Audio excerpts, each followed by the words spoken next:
কক্সবাজারে বন্যা পরিস্থিতির উন্নতি হয়েছে, তবে ভেসে উঠছে ক্ষয়ক্ষতির চিহ্ন। রামু থেকে বিস্তারিত জানিয়েছেন কক্সবাজার প্রতিনিধি অর্পণ পড়ুয়া।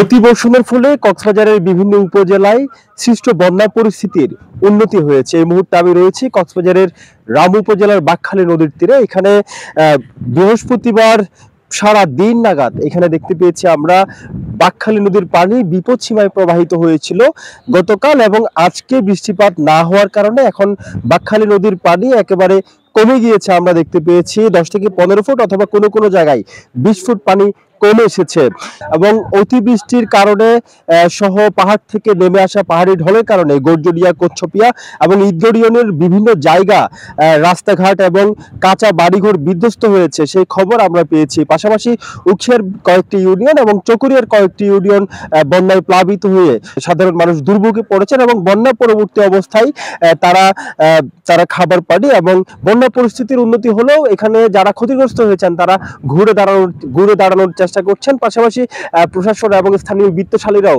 এখানকার বন্যা কবলিত মানুষের পাশে দাঁড়াচ্ছেন বলে আমরা জানতে পেরেছি। কক্সবাজারের রামু থেকে এটুকুই ছিল বন্যা পরবর্তী পরিস্থিতির সবশেষ খবর।